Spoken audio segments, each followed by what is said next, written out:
Un tirage, une histoire. Est-ce que c'est votre histoire? Vous allez me le dire. On va voir ici quelles sont les énergies qu'on peut nous dégager, les histoires qu'on peut nous raconter.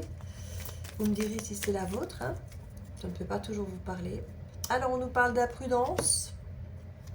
On nous parle d'ego, de stress, de peur qui peut nous empêcher d'aboutir à des projets, qui peuvent nous empêcher d'aboutir dans une histoire, dans des décisions. Il y a quelque chose ici où il y a peut-être des imprudences par le passé qui font du coup qu'on a peut-être peur de décider pour de nouvelles choses. C'est pas parce qu'une épine nous a piqué qu'on doit avoir peur des roses, comme dirait le petit prince. Hein.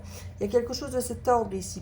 Il y a quelque chose qui vous empêche d'être avec quelqu'un ou qui vous empêche d'une situation, qui vous empêche dans un projet de pouvoir faire ce que vous voulez parce qu'il y a eu des imprudences par le passé. Il y a peut-être une question d'amour de soi. Peut-être avez-vous mis les autres en avant plutôt que vous-même. Peut-être est-ce que vous ne vous êtes pas mis en priorité. Et du coup, vous avez fait cette imprudence de mettre les autres en priorité et vous avez été déçu.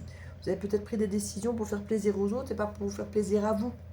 Et du coup, vous avez peur maintenant de faire des mauvais choix. On a vraiment l'idée de perte et de deuil. Peut-être que vous avez perdu des personnes, perdu des rêves, vous êtes peut-être perdu vous-même, perdu votre amour de vous. C'est tout à fait possible. Ici, on vous demande de reprendre votre amour de vous, votre confiance en vous et de reprendre des décisions qui sont alignées avec vous. À partir du moment où vous faites des choses pour vous, qui sont alignées avec vous, même si vous vous trompez, vous ne pouvez pas être bien loin. Et vous aurez peut-être moins cette sensation d'être imprudent à partir du moment où vous sentez que c'est aligné avec vous, avec vos souhaits, avec vos rêves, avec... Voilà. N'ayez pas peur de perdre des choses. Ici, on parle qu'il y a des refus, des désaccords.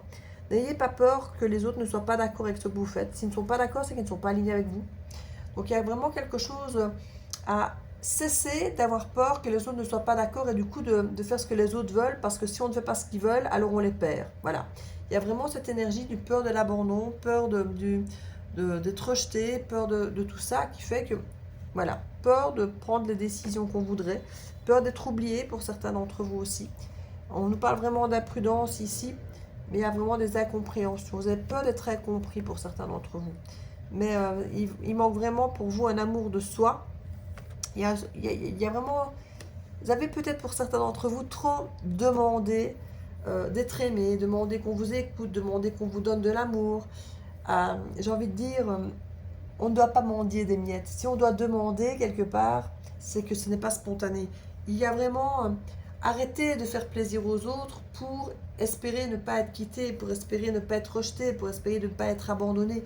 Si vous devez être quelqu'un d'autre que vous, si vous devez vous oublier, si vous devez aimer l'autre davantage que vous ne vous aimez vous, la personne n'est pas là parce qu'elle vous aime, elle est là parce que vous faites ce qu'elle veut, voyez.